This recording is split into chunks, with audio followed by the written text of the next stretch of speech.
주는 내게 복을 주소서라는 제목으로 하나님 말씀 선포하도록 하겠습니다.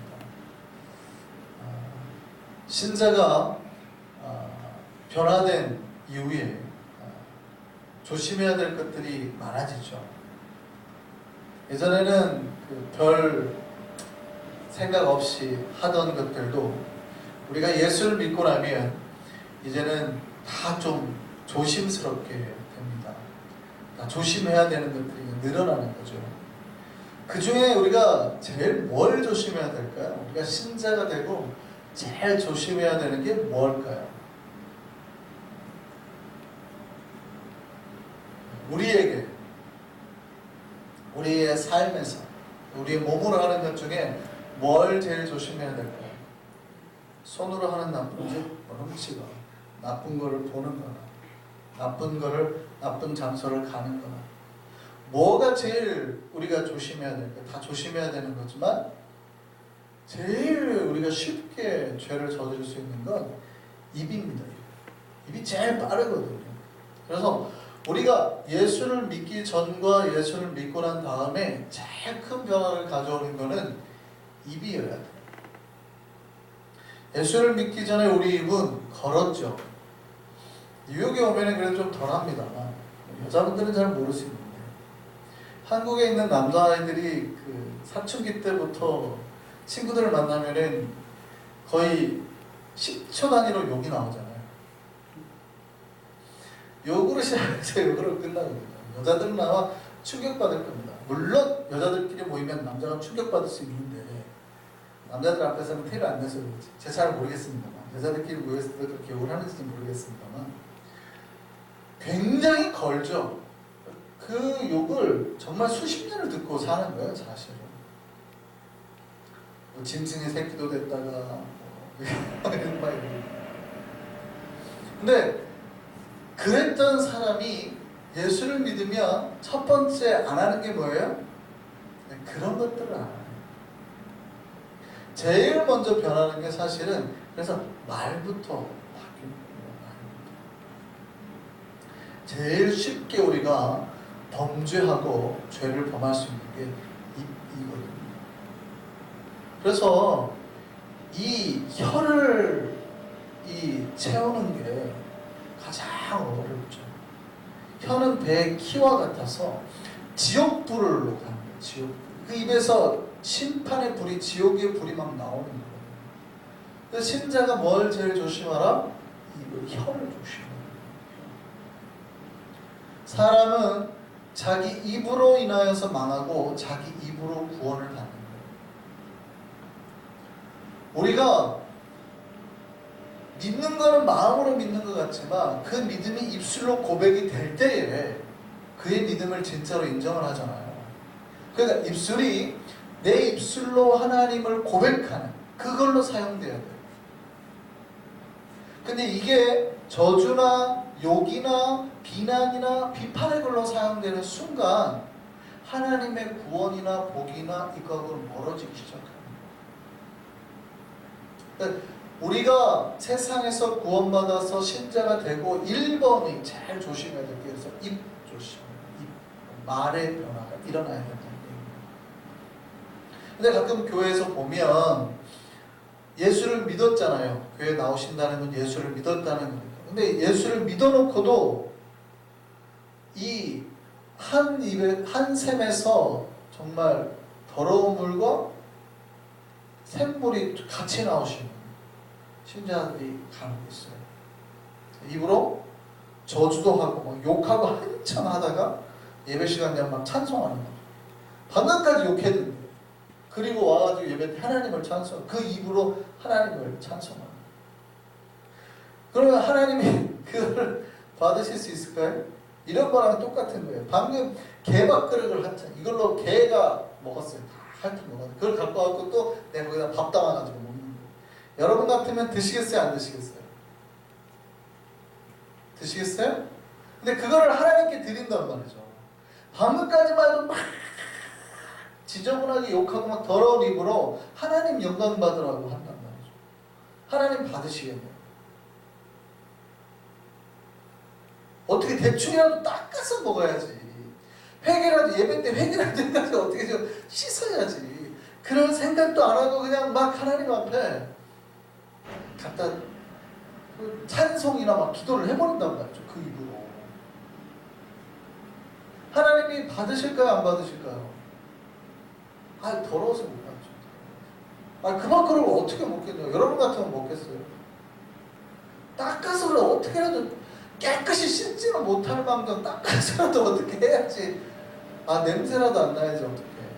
더러워서 어떻게 먹겠냐고. 하나님이 그 더러운 입으로 막 뱉었던 것들을 거룩하신 하나님이 어떻게 받겠냐고. 하나님은 이만큼의 죄도 허락하지 않으시잖아요. 그러니까 진짜 이만큼의 털어의 죄가 있어도 죽여버린단 말이죠. 근데 그 막 더러운 입술로 저주를 해놓고 하나님 앞에 막 한단 말이에요. 조심해야 되는 거예요. 조심. 여러분, 사람은 자기 입 때문에 죽는 거예요. 자기 입에서 나오는 것 때문에 죽게 되는 거고, 또 자기 입에서 나오는 것 때문에 살게 되는 거예요. 자기 입에 저주를 두면 망하게 될 거고, 자기 입술에 하나님을 두면 구원을 받게 되는 거예요. 믿으셨으면 좋겠습니다. 그래서 주 예수 그리스도를 구주로 시인하는 자마다 하나님의 자녀가 되는 거예요.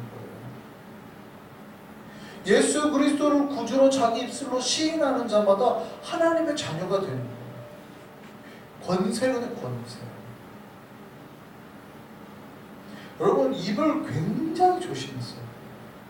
함부로 입술에 저주나 비난이나 비방을 담으면 안 돼요.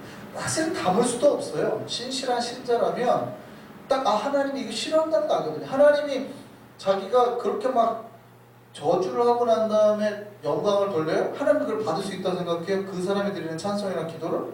천만에요. 절대 못 받죠. 받을 수가 없어요. 그렇게 드려지지가 않고. 하나님 앞에 영광을 드리기 위해서 일주일 동안 몸가짐을 조심하고 와서 예배를 드리는 거지. 예배 드리기 직전까지만 만약에 누가 막 저주를 하고 죽어라! 망해라! 뭐 이러고 있다가 하나님 앞에 하고 주님이 영광 받으셨어. 받으시겠어요? 받을 수가 없는 거예요. 하나님도 받을 수가 없는 거예요. 조심해야 돼요. 그러니까 왜 망하는가? 내 영혼이 왜 망할 수 있는가? 다른 사람 때문에 망하는 게 아니에요. 옆 사람 때문에 망하는 게 아니라 자기 때문에 망하는 거예요. 여러분이 하나님 앞에 저주를 받거나 심판을 받거나 지옥 가는 거는 다 여러분 때문에, 자기 스스로의 입에서 나오는 것 때문에 망하는 거예요.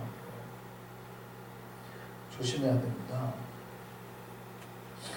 여러분, 물론 조심해야 될 거는 우리 입술에 어떤 능력이 있는 건 아닙니다.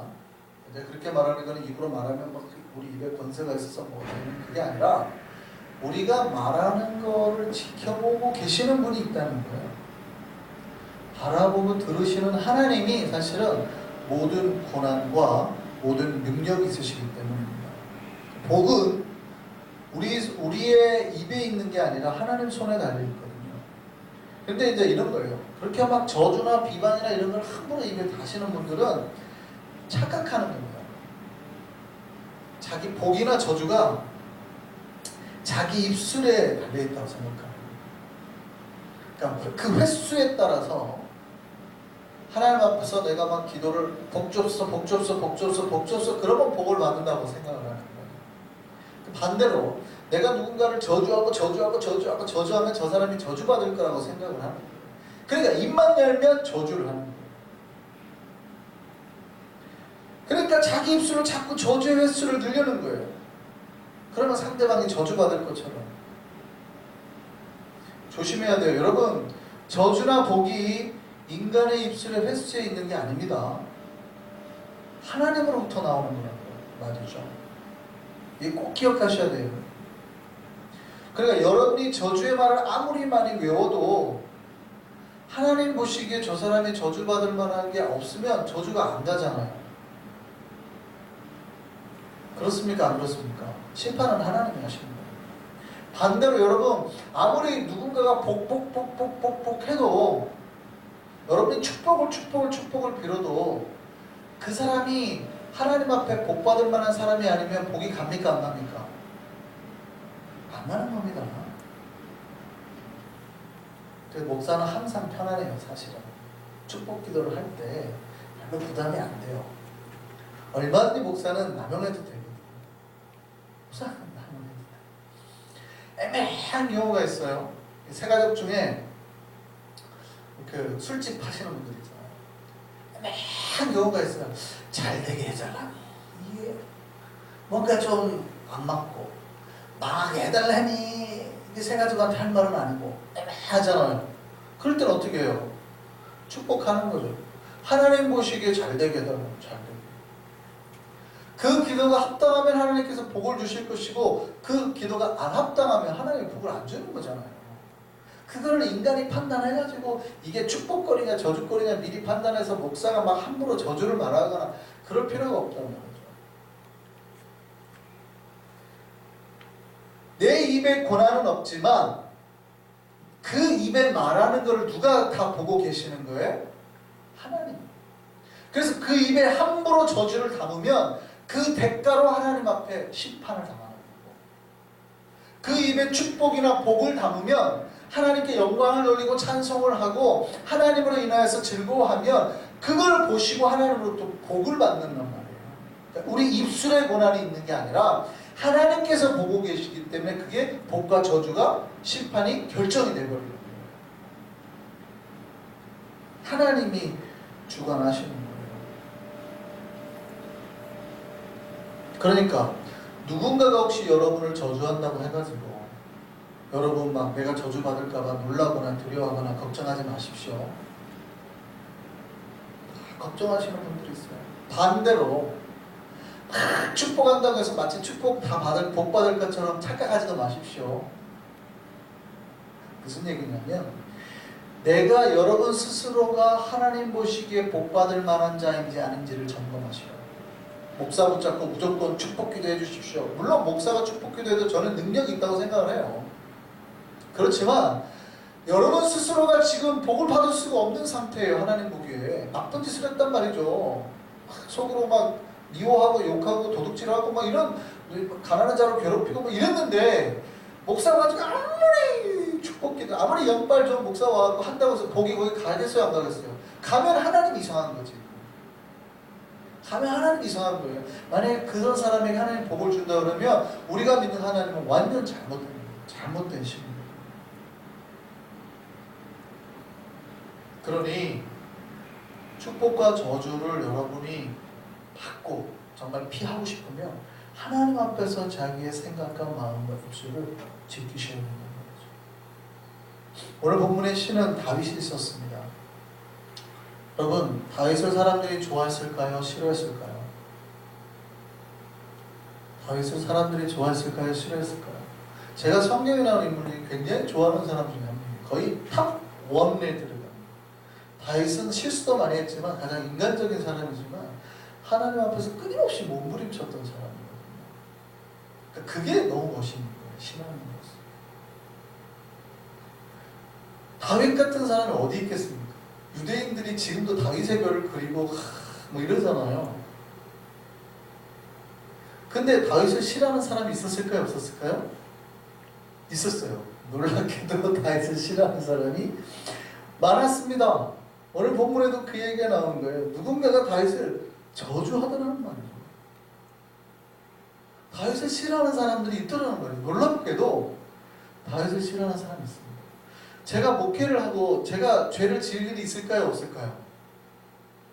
저는 제가 생각해도 별로 죄를 안 져요. 제가 죄 지을 만한 뭐를 안 하거든요.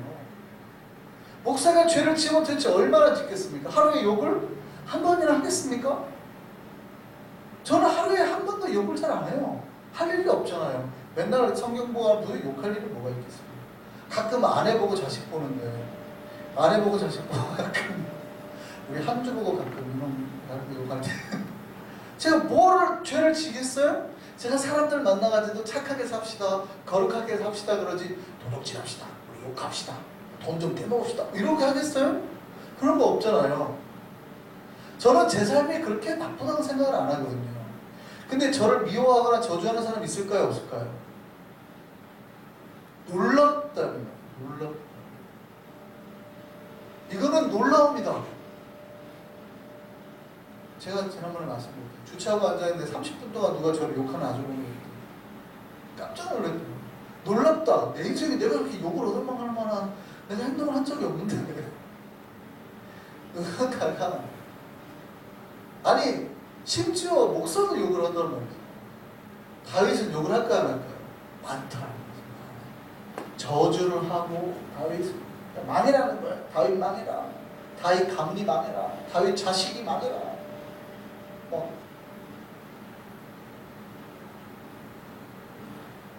그런 다윗이 이걸 어떻게 이겨냈냐고요. 누군가가 여러분 수십 명이 막 욕하고 저주를 하잖아요. 견딜 수 있을까요 없을까요? 못 견디는 겁니다. 왜 요즘에 젊은이들이 많이 자살을 해요? 그 한국의 연예인들이 유명 연예인들이 그 리플에 못 견디잖아요. 악성될 거예요. 막 하나를 잡으면 막 그걸 못 견딘대요. 근데 그걸 못 견딜 수밖에 없어요. 수십 명 수만 명이 막 그렇게 하면 견디지는 못한 거예요. 정신이. 그럴 때 어떻게 이겨내겠어요? 누군가가 막 비방을 하고. 다윗은 그때 기도를 이겨냈단 말이죠. 오늘 본문에 다윗이 이렇게 말합니다. 시편 109편 28절. 다윗이 뭐라고 그래요? 이렇게 기도해요. 그들은 내게 저주하여도 주는 내게 복을 주소서. 할렐루야. 이 기도가 우리에게 꼭 있기를 바랍니다. 누군가가 우리를 비방하고 욕하는 사람이 있을 수 있어요. 저주할 수 있어요. 네 집안이 망해라, 네 자식이 망해라, 들어와도 망하고 나가도 망하고 막 이런 누가 막 저주할 수 있잖아요. 네 따위가 뭐 복받을 만한 존재냐 뭐 이렇게 할 수 있잖아요. 그럴 때 우리는 어떻게 해야 될까요? 이렇게 기도하시라고. 그들은 내게 저주하여도 주는 내게 복을 주소서. 따라하시죠. 그들은 내게 저주하여도 주는 내게 복을 주소서. 할렐루야. 그러니까 그들이 일어나서 수치를 당할 때 온단 말이죠. 그러나 그날 주의 종은 즐거워하게 될 거라는 거예요. 어떠한 저주가 어떠한 나쁜 말이 와도 우리는 어떻게 해요? 하나님께서 나를 알아주실 거예요. 내가 어떻게 주님 앞에 서 있고 어떻게 생각하고 말하고 살아가는지 주님은 알아주실 거라는 거예요. 이것이 우리에게 복이 될 줄 믿습니다. 다윗은 그 수많은 저주나 비방에도 주님을 향한 그 마음에 기쁨을 잃지 않았다는 말이죠.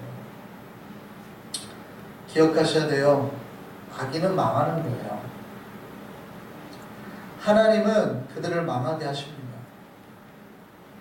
그러면 신자는 조심해야 될 게 이거예요. 내가 하나님 앞에서 끊임없이 의인인가? 정말 나는 하나님 앞에 의인인가를 살펴봐서 혹시 내가 악인에 속하지 않도록 봐야 된단 말이죠. 자기가 악인이 되지 않도록 각별히 자기를 살펴야 됩니다. 누가 악인입니까? 오늘 본문 109편 16절 한번 보실까요? 16절 읽진 않았습니다만 16절 한번 보시죠. 악인이 누가 악한 일을 했는지 보시죠. 그가 인자를 베풀 일을 생각하지 아니하고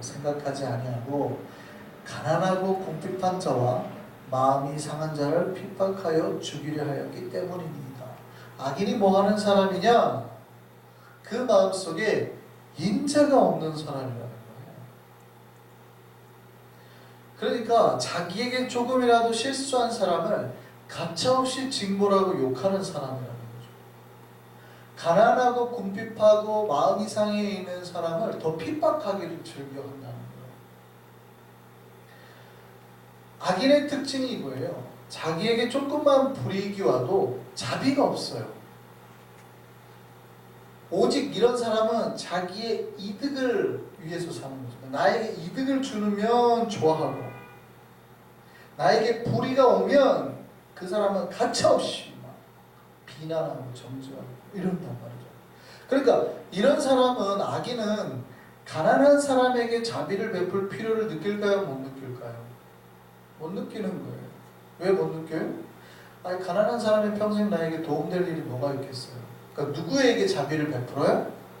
부자에게, 권력 있는 자에게. 그런 사람들에게 선한 일을 하는 거예요. 그러면 그렇게 뿌려놓으면 5년이고 10년 뒤고 최소한 내가 못 받으면 자식에게라도 뭔가 콩고물이 떨어질 거라는 거를 본능적으로 직감적으로 아는 거예요. 이게 악인들의 특징이라는 거죠. 그러니까 가난한 사람에게 구태여 자비를 베풀 필요가 없어요. 오히려 가난한 자에게 자비를 베풀다가 내 돈이 나가잖아요. 그게 뭐라고 그래요? 자기가 손해보는 거라고 생각합니다. 저 사람은 나에게 이득을 줄 자가 아니니 그 사람이 내 재물을 뺏어간다고 생각합니다. 그러니까 오히려 가난한 자가 없어야 내가 손해가 안 보잖아요. 그냥 가난한 사람을 더 핍박하고 괴롭히고 죽여서 없애려고 해요. 그런 사람이 없어야, 그런 사람들이 꽤 있어요. 이 가난하고 못 산 사람들이 없어져야 내 세금이 많이 나가지 않는다고 생각하는 사람들이 있어요. 그러니까 그 사람들이 나중에 높은 직위로 올라가면 어떻게 생각할까요? 어떻게 해서든지 가난한 사람들을 없애려고 하죠. 그리고 그런 사람 없애면 중산층이나 부자들만 남으니까 세금이 어떻게 해요? 더 자기들의 몫으로 많이 돌아올 거라고 생각하는 거예요. 그러니까 가난한 사람들을 더 괴롭히고 죽이고 없애고 쫓아내고 추방시켜요. 이게 뭐예요? 악인들의 특징이에요. 악인들의 특징. 하나님을 믿는 사람은 절대 그럴 수가 없어요. 정반대의 현상이 나타나요. 그러니까 내가 가진 돈을 자꾸 주는 거예요. 그래서 내가 가난해지는 거예요. 우리가 마태복음 5장을 외우지만, 8복을 외우지만, 여러분 심령이 가난한 자가 복이 있다고 그러잖아요. 근데 우리가 나중에 누가복음을 외울 건데 분명히 거기는 심령이라고 되어 있지 않아요. 가난한 자는 복이 있나니 천국이 저희 것이라고 되어 있다는 말이죠. 그러면 우리가 가난해져야 복이 있다는 얘기예요. 크리스찬은 가난해져야 되는 거예요. 내가 가진 재물을 나눠서 나보다 더 가난한 사람에게 주는 것이 하나님의 꿈꾸는 천국의 세상이에요. 근데 악인들은 그게 절대 싫은 거예요. 그 꼴을 못 보는 거예요. 가난한 사람에게 내 돈이 나가서 내가 망하는 꼴을 절대 못 보는 거예요. 내가 돈이 줄면, 그러니까 이게 사실은 기독교적으로 정반대로 가는 거거든요. 예수님이 꿈꾸는 세상과 정반대로 가는 거거든요. 근데 그게 자기가 옳다고 생각하는 경우가 있어요. 그래서 가난한 자에게 베풀거나 이런 거를 너무 싫어요. 오히려 가난한 자를 없애려고 합니다. 없어야 내가 잘 살 수 있다. 이게 최악인의 생각이에요. 여러분 놀라운 거예요. 함부로 사람을 죽이고 이런 게 아니라 다른 가난한 자를 핍박하려는 것이 하나님 보기에는 악입니다. 조심하셔야 돼요. 신자가 악인이 될 수도 있다. 놀랍게도 신자 중에 꽤 많은 사람이 악인이다. 근데 자기는 모르죠. 자기는 몰라요. 왜냐하면 그것이 죄라고 생각을 못합니다. 하나님이 가장 싫어하는 것, 예수님 꿈꾸는 세상과 정반대에 있는 거예요. 근데 본인은 예수를 잘 믿고 있다고 착각하는 거죠. 조심해야 돼요. 그래서 이런 악인들의 특징이 있어요. 약한 자에게 자비가 없어요. 약한 사람에게. 그러니까 약한 사람이 자기에게 뭘 실수를 하거나 조금이라도 잘못하잖아요. 쉽게 입에 저주가 나와요. 비방이 나오고 욕이 나와요. 축복의 말을 못해요. 이렇게 누가 잘못을 해도 기분이 나쁠 수 있지만 그래도 저 집안이 망할까지 하겠어요. 그래도 잘 돼야지. 나한테 좀 잘못했어도 그래도 잘 되고 그래도 잘 살았으면 좋겠다라는 말이 나와야 되거든요. 근데 나한테 요거 하나 잘못하잖아요. 그러면은 죽어라. 너도 죽고 네 자손도 죽고 다 망해라. 이렇게. 굉장히 사악하죠. 나한테 뺨 한 번 때리면 어떻게 하면 돼요? 사실은 저쪽 뺨을 같이 한 번만 때려주면 되지. 근데 내 뺨을 때리면 어떻게 해요? 그 사람은 앙심을 품는 거죠. 내가 네 집안을 망하게 한다. 그래도 괜찮을까요? 이게 악인의 특징이에요. 이게 악인의 특징. 나한테 괴롭히면 네 집안도 내가 싹 망하게 하리라. 내가 나한테 뺨 한 대 때리면 이게 악인의 특징이에요. 근데 예수님이 말한 기독교인의 특징은 뭐예요? 이쪽 뺨을 맞으면 반대쪽 뺨을 듭니다. 참 어려워요. 여러분 누군가 여러분 뺨을 때려요. 여러분은 어떻게 하실래요? 기본은 정상적인 패러다임을 가진 일반인들은 같이 뺨 한 대 때리고 가는 거예요. 어디다 대고 남 뺨을 때려? 그러면 same. 근데 악인은요, 뺨 한 대 맞으면 그걸 갖다가 이제 푸는 거예요. 네 집안 내가 망하게 하려고. 감히 나를 때려. 이게 악인의 특징이에요. 근데 크리스찬은요, 놀랍게도 이쪽 뺨을 맞았는데 이쪽 뺨도 돌려대는 거예요. 그래도 나는 당신을 사랑합니다. 우리 교회 갑시다. 이렇게. 그러니 놀라는 거죠. 그 사람은. 저 미친놈 아니야? 그럼 교회 안에 안 믿는 불신자 같은 이쪽 뺨을 맞았을 때 한쪽 때리는 사람, 이게 정상적인 불신자의 전형적인 패턴이잖아요. 그런 불신자도 있을까요? 아니면 뺨을 맞을 때 다른 쪽 뺨을 돌려대고 그래도 예수 믿읍시다 하는 신자의 특성이 있을까요? 그렇지 않으면 뺨을 때리면 앙심을 품고 니를 위해서 밤낮 저주하고 살 거라 라는 악인의 특징이 있을까요? 우리 교회만 바라보고, 우리 교회는 크리스찬이 있다 아니면 넌 크리스찬 같은 사람이 있다, 악인이 있다. 우리 교회는 어느 쪽일까요? 100명 잡고, 기준으로 교인 100명을 잡고 우리 교회는 그래도 크리스찬이 많다, 절반이 정도가 크리스찬이다 라고 생각하시는 분 손 들어보세요. 한 명도 없어요. 그러면 넌 크리스찬이야, 뺨 때리면 뺨만 때리고 간다, 아니면 한번 뺨 때리면은 앙심을 품고 죽을 때까지 저 사람을 저주하고 복수한다. 왜 표현 안 하세요? 기시 꼬만 하시고.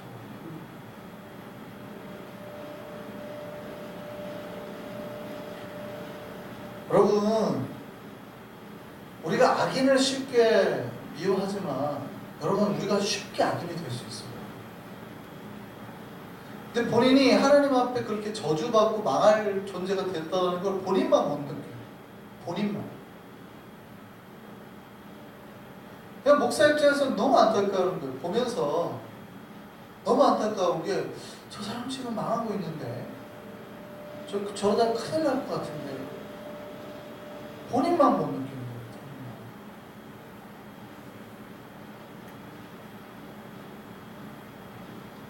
조심하셔야 돼요. 여러분, 저주나 비방을 하는 거하고 하나님의 복하고는 정반대 있어요. 멀어요. 저주와 비방을 가까이 하면 할수록 복은 멀어지는 거예요. 자기가 하나님 앞에 복 받는 게 멀어지는 거예요. 자꾸. 그러니까 자기가 일부러 하나님의 복으로부터 멀리 떨어져 가는 거예요. 저주를 입에 담으면 담을수록 악인이 되어가는 거거든요. 오늘 시편 109편 17절에서 18절 말씀 한번 볼까요? 한번 보시죠. 그가 저주하기를 좋아하더니, 놀라운 말씀이에요. 그가 저주하는 것을 좋아하더니 그것이 자기에게 임하고, 축복하기를 기뻐하지 아니하더니 복이 그를 멀리 떠났으며. 와, 그가 저주하기를 좋아하니까 복이 자꾸 멀어지더라고요. 그래, 반대로 내가 축복하기를 좋아했으면 복이 가까이 됐을 거 아니에요. 저주하기를 좋아하더니 복이 멀어지고 저주가 자기에게 임하더라고요. 어떻게 임하는 보세요. 또 저주하기를 옷 입듯 하더니, 그러니까 저주가 마치 자기 옷처럼 생각하는 거예요. 범사의 삶이라는 얘기예요. 삶. 저주가 물같이 그의 몸속에 들어가며 기름같이 그의 뼛속으로 들어간다. 그러니까 저주가 습관이 된 거예요. 입술에 악인의 이런 행동들이, 사람을 함부로 비난하고 저주하고 막 욕하던 것들이 이게 옷이 돼가지고 이게 물처럼 흡수가 돼버리는 피부에 뼛속까지 그게 들어가 버리는 거예요. 빠져요? 안 빠져요? 안 빠져요. 큰일 납니다. 이 악인의 행동의 패턴에서 내가 저주를 한 번 할 때 한 스텝 했다고 생각하세요? 그럼 내가 축복을 하면 한 스텝 복으로 가까워졌다고 생각하세요? 그럼 우리 성도들은 축복의 말, 영광의 말, 찬송의 말 가운데 하나님의 복으로 자꾸 가까이 갈까요? 저주, 비방, 욕, 자꾸 이쪽으로 가까이 갈까요? 하루에 몇 시간 내가 비방을 하고 몇 시간 축복과 찬송을 할까요? 여러분이 모이면 축복의 말, 은혜의 말, 영광의 말을 많이 해요. 저주의 말, 비방의 말을 많이 해요. 시간 단위로 계산을 해버려요. 모였을 때 우리가 1시간 집회를 아니면 가족들 식사를 할 때 영광과 복된 얘기를 많이 하는 거 아니면 맨날 비난하고 저주하고 흉보는 말을 많이 하는 거예요. 그러면 딱 결과가 나와요. 차라리 땀 맞으면 빵 때리고 끝내시라고. 그러면 중간이에요. 딱 중간. 여기까지가 딱 중간. 딱 그만큼만 하는 거예요. 눈에는 눈, 이에는 이가 딱 중간이에요. 중간.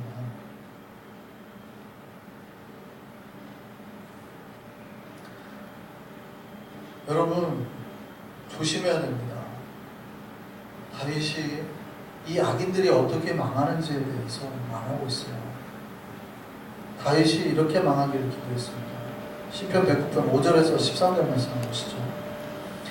그들이 악으로 나의 선을 갚으며 미워함으로 나의 사랑을 갚아서, 누군가가 선을 베풀고 사랑을 베풀었는데 악으로 갚고 미움으로 갚았다는 거예요. 그러니까 이렇게 하라는 거예요. 악인이 그를 다스리게 하시며 더 악한 사람으로부터 나쁜 짓을 당하고, 사탄이 그의 오른쪽에 서게 하소서. 그가 심판을 받을 때 죄인이 되어 나오게 하시며 그의 기도가 죄로 변하게 하시며 그의 연수를 짧게 하시며 그의 직분을 타인이 빼앗게 하시며 그의 자녀는 고아가 되고 그의 아내는 과부가 되며 그의 자녀들은 유리하며 구걸하고 그들의 황폐한 집을 떠나 빌어먹게 하소서. 고리대금하는 자가 그의 소유를 다 빼앗게 하시며 그가 수고한 것을 낯선 사람이 탈취하게 하시며 그에게 인애를 베풀 자가 없게 하시며 그의 고아에게 은혜를 베풀 자도 없게 하시며 그의 자손이 끊어지게 하시며 후대에 그들의 이름이 지워지게 하소서. 우와, 다윗이 이런 기도를 했어요. 무슨 기도인지 아시겠습니까? 자기보다 더 나쁜 악인을 만나가지고 지독하게 당하는, 사탄 옆에 있어가지고 사탄이 하는 나쁜 짓을 다, 그들이 기도하는 거는 모든 하는 복의 기도가 하더라도 복으로 오지 말고 죄로 변하게 해달라고. 하나님 그거 다 죄로 인정해달라고. 연수를 짧게 하고 생명을 짧게 하고 직분도 빼앗기고 자녀는 고아가 되고, 자녀가 고아가 된단 말이 무슨 말인지 아세요? 목숨을 뺏어가 버리죠. 자녀가 고아가 되게 해버리죠. 그리고 고아가 된 그 과부나 자녀를 그냥 두지 마시고 이 자녀들이 유리하며 구결하게 하시고 집도 빼앗기게 하시고 고리대금업자에게 집 재산도 다 뺏기게 하시고 강도 만나가지고 다 탈취당하게 하시고 혹시라도 자손들에게 누군가 불쌍히 여기는 그런 것도 없게 하시고 고아에게 은혜 베푸는 자도 없게 하시고 그들의 자손도 끊어지게 하시고 후대 이름도 아예 지어져 버리게 하죠.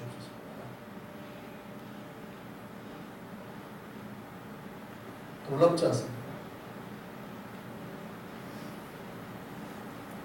너무 무서운 말씀 아닙니까? 많은 신자들이 이 말씀이 성경에 있는지도 몰라요. 악인들이 어떻게 하나님 앞에 심판을 당하는지를 봐야 되는 거예요. 그런데 우리는 악인이 되지 말고 그럼 어떻게 해야 돼요? 선인이 돼야죠. 하나님이 인정하는 거예요. 입에 축복과 영광과 복과 하나님을 찬송하고 사람들을 용서하고 용납하는 자비와 인애의 말. 그러니까 인애가 있어야 된다. 자비가 있어야 된다고 했잖아요. 그게 없어요. 가난하고 약하고 있는 사람들 보면 더 심하게 해요? 이러면 안 돼요. 더 가난한 자를 자꾸 돌보, 우리에게 그게 있어야 된다는 거예요. 근데 그게 없는 사람들은 어떻게 해요? 자꾸 저주나 비방이나 자기 이거 하나 하면 악으로 갚고 이렇게 하는 사람들에게 하나님이 이런 심판을 내려요.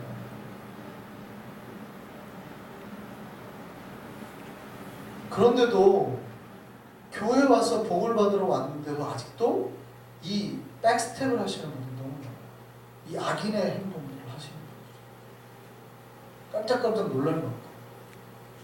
우리는 전진을 해야 돼요. 어디로 전진해요? 복으로 전진하시고 계속 뒤로 가시지 마시고 복을 향해서 축복과 영광과 찬송과 기도로만 주님 앞에 복의 장소로 나아갈수록 저와 여러분 되기를 바랍니다.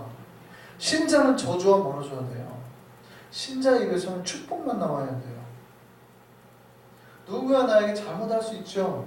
그럼 어떻게 해야 됩니까? 그래도 자비와 인애로 그를 품어야 돼요. 가난한 사람이 있죠. 가난한 사람이 와서 나를 가난하게 할 수 있죠. 내가 줘야 되니까. 그럼 어떻게 해야 됩니까? 주셔서 가난해지세요. 그게 복 받는 비결 아닙니까? 근데 가난한 사람을 와서 나를 가난하게 하면 저놈 때문에 내가 가난해진다. 함부로 저주하거나 비난하지 마시고